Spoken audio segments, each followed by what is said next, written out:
So as some of you guys might know, DICE has gotten a new general manager around 6 months ago.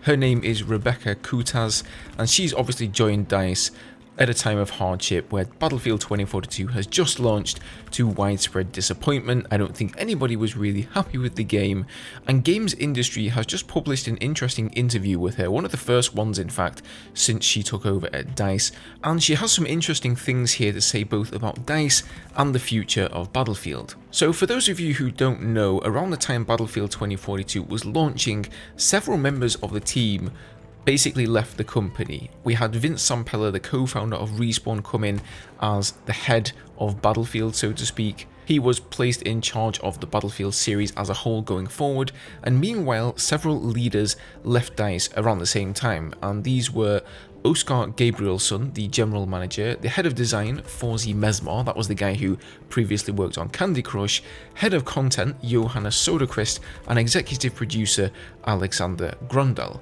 Now, why these people left, we don't really know, and I'm sort of two minds on this. It could be that, yes, perhaps they did a bad job, and they were politely asked to vacate their positions at the company. On the other hand, maybe they just got fed up of EA breathing down their necks and they decided, you know what, I've had enough of this, I'm gonna go elsewhere. Which it is, I suppose we'll never really know. But yeah, that basically resulted in Rebecca Kutaz coming in, Vince Zampella coming in, and other people like Marcus Letu, who is of course heading up the new studio out in Seattle. So this is what Rebecca had to say about the initial launch of Battlefield 2042. The launch of Battlefield 2042 was not as expected. Our players and community were disappointed, but so was our development team. We have players who've been with us for over 20 years, and to disappoint them, it's really hard on us. Now, given the overall negative reaction to Battlefield 2042 and the big change in leadership, the interviewer asks if they were ever tempted to axe Battlefield altogether and just call it a day. No, we couldn't do that to our players, and we couldn't do that to ourselves. I don't want to use the word revenge because it's too strong in English, but you know, we cannot leave it like that. As I said, we owe it to our players. So I guess I sort of interpret that we could never leave it like that as, you know, we can't leave this great franchise going out on such a disappointment, essentially, which Battlefield 2042 has been.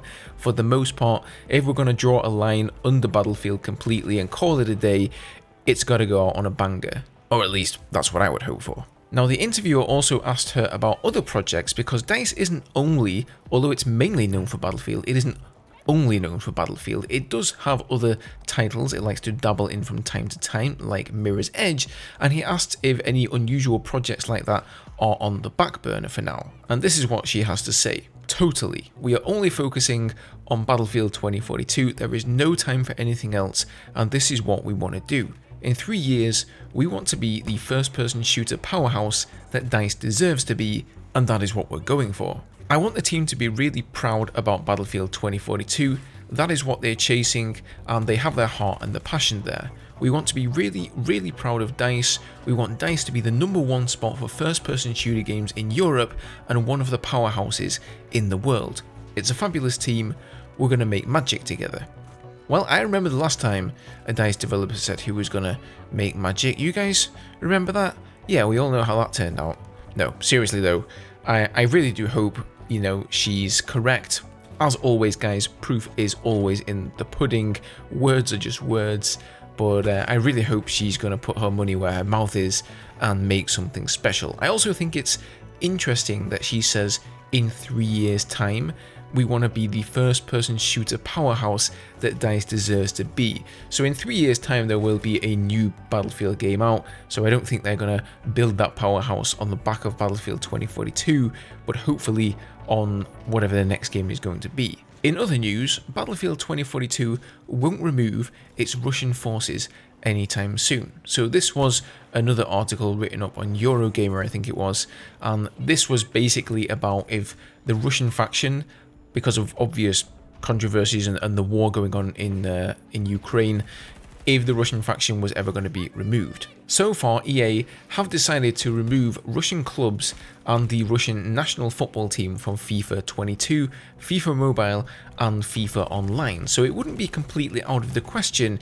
if they would make some drastic changes in Battlefield as well, right? But this is what Rebecca had to say on the matter. So she says, in Battlefield 2042, one of the opposing factions is Russian. What we have done is an audit of the game and try to be as sensitive as we can be with as much respect as we can for everything that we do. And asked whether that might change, Kutas said it would be hard to implement, saying that is very difficult to change, which I completely understand. It would pretty much mean a complete upheaval of the game.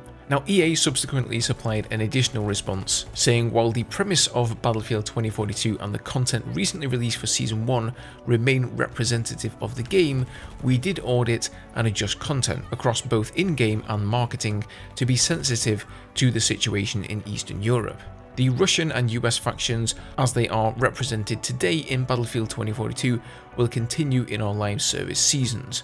We continue to monitor it and will adapt when necessary. So in my eyes, that's good news. I think, just completely removing the Russian faction will be going too far. I do know that DICE have developers working from that part of the world as well, so I think that's like their main concern. If they seem fine with it, then, hopefully players should be fine with it as well. Although they have removed things in the past, like there was a skin that came out a few weeks ago, one of the weekly skins before Season 1 released, and they actually got rid of that out of the game. I don't think that's ever made a return, in fact. Maybe if Putin ever bloody pulls out of Ukraine, one day it will. That is all the news for today, guys. As always, let me know your thoughts down below. Have a good one, and I'll see you in the next video.